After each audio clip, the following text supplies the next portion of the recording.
Bonjour, c'est Maximilien de BotNation. Aujourd'hui, je vais vous faire découvrir la plateforme botnation.ai. Nous allons découvrir ensemble comment se connecter et comment créer son premier bot avec les fonctionnalités de base. Pour se connecter, c'est simple, il suffit de cliquer sur Connexion. Vous avez deux choix, soit par Facebook, soit par Google, sachant que ce ne sont que des moyens de connexion sécurisés que l'on vous propose. Créer un compte Google ne vous empêchera pas de faire un chatbot sur Facebook Messenger, et inversement. Donc nous, on va se connecter avec Facebook. On arrive sur le dashboard.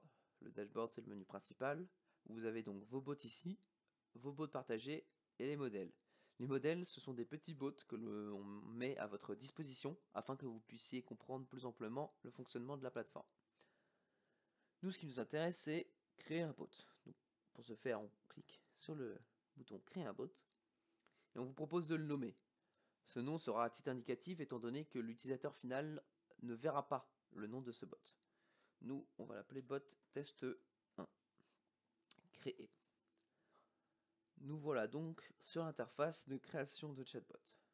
Alors je vous rappelle que si vous avez des problèmes de compréhension ou d'utilisation, il y a ici le Help Center avec des articles et des vidéos qui vous expliquent le fonctionnement de la plateforme. Mais vous pouvez également nous contacter via la fenêtre intercom juste ici, si vous avez des questions. Mais revenons à la construction. Lorsque vous créez votre bot, vous avez ici de quoi l'organiser, ce qu'on appelle des séquences. Ça, ce sont des séquences. Et ça, des groupes de séquences. Donc vous pouvez ajouter et renommer à votre guise. Lorsque vous créez un chatbot, vous aurez toujours ces deux messages, le welcome message et le default answer. Le welcome message, c'est le message que l'utilisateur va recevoir lorsqu'il va démarrer sa conversation avec le chatbot. La default answer, c'est le message que recevra l'utilisateur lorsque le chatbot ne sera pas capable de lui répondre. Alors nous, on va faire un bot très simple avec une question. Donc on va rajouter ici, ajouter des séquences. On va rajouter deux qu'on va renommer question et fin. Voilà. Une fois que vous avez fait ça, on va revenir du coup au premier message sur lequel tombe l'utilisateur, c'est-à-dire le welcome message. Qu'on va changer, on va mettre bonjour, virgule, bienvenue à toi. Une fois que l'utilisateur aura reçu ce message, vous voulez qu'il soit redirigé vers la question, afin que vous puissiez lui poser la question, donc vers cette séquence. Pour ce faire, vous avez la fonctionnalité qu'on appelle redirection. Vous cliquez dessus, ça vous affiche ça, et vous avez simplement à choisir quelle séquence souhaitez-vous que l'utilisateur soit redirigé après avoir fini celle-ci. Donc nous, on veut qu'il soit redirigé vers question. Une fois qu'on a cela, on va en question. Pour ajouter du texte, c'est simple, il y a le bouton texte juste ici, on clique dessus.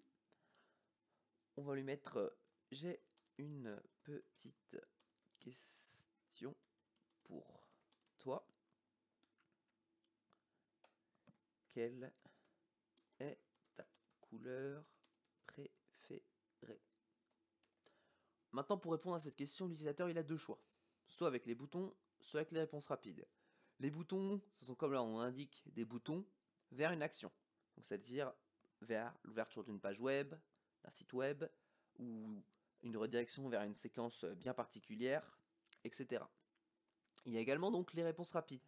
Les réponses rapides sont des réponses suggérées que nous allons proposer à l'utilisateur pour le guider dans le chatbot. Nous, on va choisir les réponses rapides. Donc vous cliquez sur ajouter une réponse, puis ici, ajouter une réponse. Là, vous pouvez saisir le nom, c'est-à-dire sur quoi l'utilisateur va cliquer. Donc nous, on va choisir la première réponse, rouge. Et ici, vous avez la redirection, donc là où vous souhaitez que l'utilisateur atterrisse une fois que celui-ci a choisi cette réponse. Donc, fin, vers la dernière séquence. Enregistrer. On va rajouter, nous, deux autres réponses, vers, rediriger vers fin, et bleu, rediriger vers fin. Enregistrer. Voilà. Maintenant, une fois qu'on a fait ça, on a la redirection vers la séquence fin. On va donc dans la séquence fin. On va ajouter du texte, donc pour répondre à l'utilisateur, après que celui-ci ait choisi sa réponse. On va dire, très bien, virgule, c'est un très bon choix. Et vous pouvez, si vous le souhaitez, ajouter ici, à travers ce smiley, des émoticônes, comme vous le souhaitez. Donc on va mettre, hop, celle-là. Comme autre fonctionnalité de base, vous avez donc les images, vidéos et audio qui fonctionnent tous sur le même principe. Donc vous cliquez dessus, vous avez ça qui s'affiche. Vous avez plusieurs choix. Soit vous pouvez drag un fichier, donc le prendre et le tirer jusque dedans. Soit vous pouvez copier un URL. Soit vous pouvez tout simplement cliquer et choisir parmi vos fichiers. Nous, on va choisir une image sur internet. Image. Donc on va prendre la première. Hop.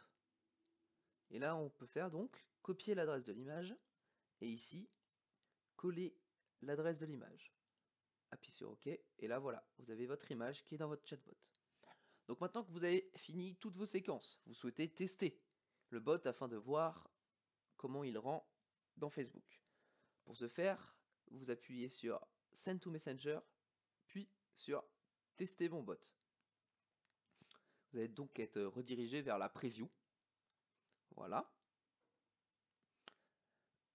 Donc voilà, vous avez ici, bonjour, bienvenue à toi. La redirection, j'ai une petite question, quelle est ta couleur préférée? Là, vous avez donc les réponses rapides. Nous, on va choisir bleu. Donc comme vous voyez ici, on a choisi bleu, ça nous redirige vers la séquence fin et ça nous affiche l'image qui est juste derrière. Voilà, maintenant vous connaissez les fonctionnalités de base de la plateforme botnation.ai. Merci d'avoir regardé et à bientôt dans une prochaine vidéo.